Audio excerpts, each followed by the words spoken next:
गाजियाबाद में रहने वाले 31 साल के हरीश राणा ने अपने जीवन के 13 साल कोमा में जिंदगी और मौत के बीच में संघर्ष के तौर पर बिताए और लंबी कानूनी प्रक्रिया के बाद उन्हें पैसिव यूथनेशिया की इजाजत मिल गई। हरीश राणा को सुप्रीम कोर्ट की तरफ से पैसिव यूथनेशिया की अनुमति मिली तो जीने का अधिकार और मरने का अधिकार दोनों के बीच दुनिया भर में चल रही बहस भी उजागर हो गई। क्या जीवन को असहनीय मानकर खत्म करने की इजाजत देना सही है? इसे लेकर चर्चा इसलिए हो रही है क्योंकि हरीश राणा की मृत्यु के बाद यूरोपीय देश नीदरलैंड का एक मामला काफी वायरल हो रहा है। चलिए जानते हैं कि आखिरकार मामला पूरा है क्या। गाजियाबाद में रहने वाले 31 साल के हरीश राणा ने अपने जीवन के 13 साल कोमा में बिता दिए। मौत के बीच संघर्ष देखा गया।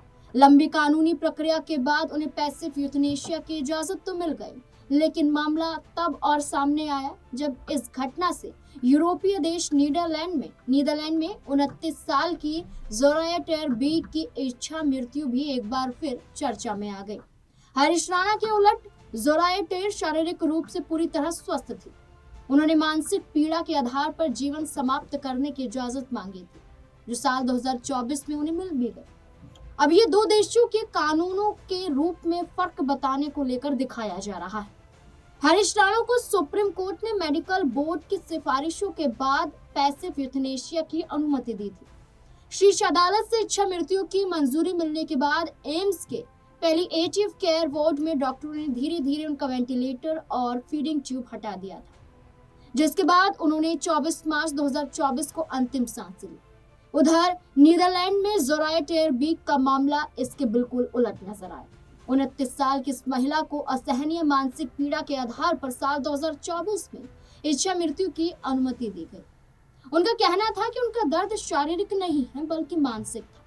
सालों से चल रही डिप्रेशन, एंजाइटी, ट्रॉमा और आत्मघाती विचारों ने उनकी जिंदगी को असहनीय बना दिया था। करीब 3.5 साल की प्रक्रिया के बाद साल 2024 में उन्हें इच्छा मृत्यु की इजाजत मिल गई। नीदरलैंड में मानसिक बीमारियों के आधार पर इच्छा मृत्यु के मामले अभी कम हैं, लेकिन तेजी से अब ये बढ़ते भी जा रहे हैं। 2010 में ऐसे सिर्फ 2 मामले थे, जो कि 2023 में बढ़कर 138 हो गए। आलोचकों का कहना है कि मानसिक रूप से पीड़ित व्यक्ति हमेशा पूरी तरह स्वतंत्र निर्णय नहीं ले सकता, जबकि समर्थकों का तर्क है कि हर व्यक्ति को अपनी पीड़ा के अनुसार जीना और मृत्यु के निर्णय लेने का अधिकार है, यानी कि जिंदगी जीने और मरने का अधिकार है। जोराया टेरबीक ने खुद इस पर कहा कि मानसिक बीमारी का मतलब ये नहीं है कि व्यक्ति सही सोच नहीं सकता है। नीदरलैंड के अलावा स्विट्जरलैंड उन गिने चुने देशों में है जहां गैर घातक बीमारियों, यहाँ तक कि मानसिक कष्ट के मामले में भी यूथनेशिया की अनुमति देता है। वहाँ जीवन की गुणवत्ता को अहम माना जाता है, न कि सिर्फ शारीरिक बीमारी। वहीं दूसरी तरफ भारत में इच्छा मृत्यु को लेकर कानून बेहद सख्त माना जाता है। ये केवल पैसिव यूथनेशिया यानी लाइफ सपोर्ट हटाने की अनुमति दी जाती है, वह भी कई स्तर की जांच और न्यायिक प्रक्रिया से गुजरने के बाद।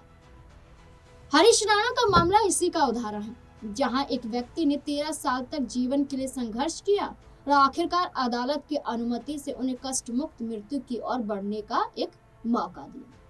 इसके उलट यूरोप के कुछ देशों में व्यक्तिगत स्वतंत्रता और जीवन की गुणवत्ता को प्राथमिकता दी जा रही है, भले ही व्यक्ति शारीरिक रूप से स्वस्थ हो या फिर ना हो।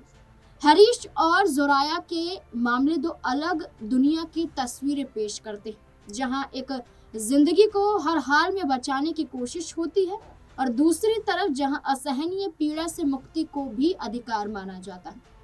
इन दोनों कहानियों के बीच खड़ा है एक बड़ा सवाल, क्या इंसान को सिर्फ जीने का ही नहीं बल्कि मरने का भी अधिकार होना चाहिए? इसके अलावा क्या नीदरलैंड और स्विट्जरलैंड के जैसे यूथनेशिया यानी इच्छा मृत्यु की इजाजत होनी चाहिए?